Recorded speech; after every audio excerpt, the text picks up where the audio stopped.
I'm not here to teach you what to think. I'm here to teach you how to think. Okay, now in this part of the lecture, I want to talk about 101 places to go on a first date.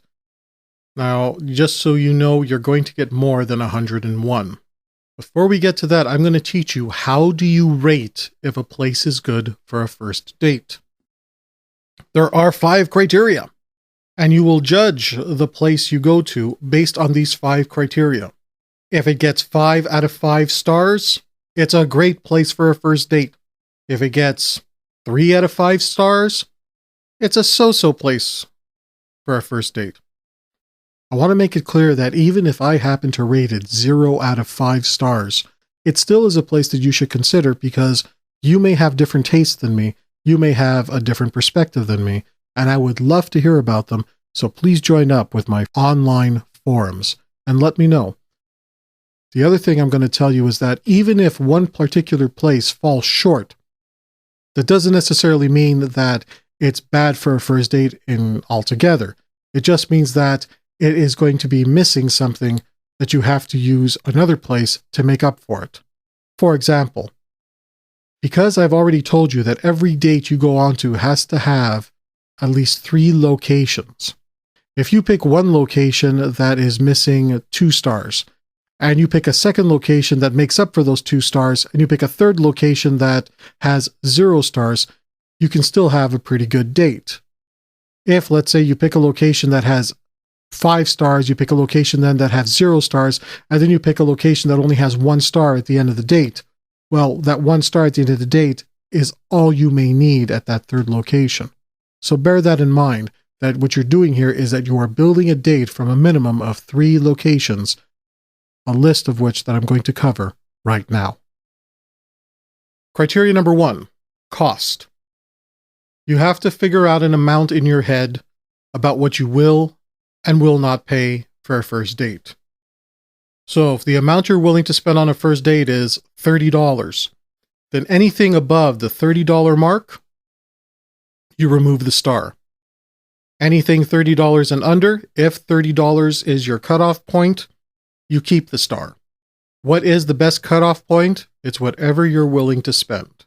But my advice is, just because you can maybe afford $300 for every first date you go on, doesn't mean you should be spending $300. Always keep tabs of how much you're spending before you get sex. Because if you're spending too much before you get sex, you're going to be spending a hell of a lot more after sex.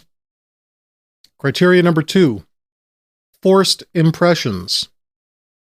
In criteria 2, when we're talking about a forced impression, we're talking about when you're in a context where you have to put on a certain image, a certain mask, a certain face. If you are forced to put on some sort of impression for someone or something within the context of that place, it's going to interfere with your ability to connect with your date.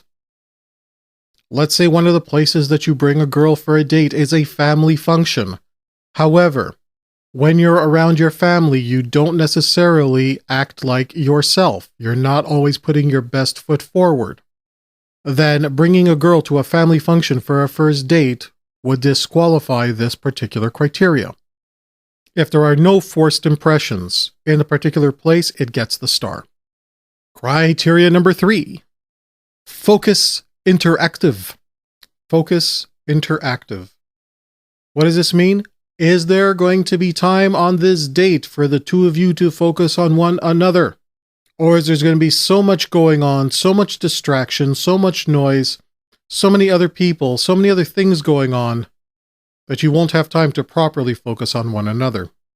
For those of you in the room who attended my Building a Social Circle Network lecture, I talked about how the point man, the guy who brings everybody together, it's not about him getting laid, it's about him getting known. Part of the reason is that when you're organizing a large group that way, you won't have time to properly have focus interactive with any particular person that you're inviting out. If you know that at a particular place that you're going to have a lot of ample opportunity to really engage the other person, it gets a star. If it turns out that there's way too many things distracting you and getting in the way of that, remove the star. Criteria number 4, easy out. Make sure there's an easy out. We talked about one of the rules of a first date is that you have to find your own way there. And part of that reason is that you want to find your own way out if you need to be willing to walk away. Is there an easy out to that particular first date? Can you graciously make an exit if you need to? Do you have access to the transportation necessary? Do you have enough finances in place that if you need to pay for a ride away, you can get away? And criteria number 5, and one of the most important, and it should be something that you're thinking about all the time in every date situation you're in. And that criteria is number 5, sexability. Sexability means that at that particular place, there is an opportunity at that place for you to have sex. The sexability you have in your own home will surely be greater than the sexability you have at a public place. Unless, of course, you really know the public place well and you know all the places where people can hide. Before I got into the world of seduction, I spent a few months working as a movie theater usher. And where I would bring girls on dates is that I would bring them to the actual theater I worked at. We would get in to see a movie for free because as an employee there, I could every so often watch a movie there for free and bring a friend.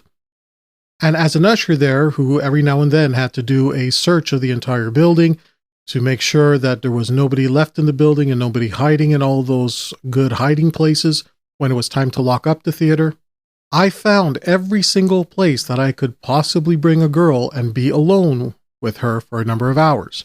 So I would bring a girl to the theater. We would watch the movie. It didn't cost me anything. I would pay maybe for popcorn and drinks. And then I would take her to one of those hiding places that nobody else knew, where we could be completely alone for hours. And I would sometimes have sex with them. Sexability is very important when you're setting up your dates. So those are the 5 criteria.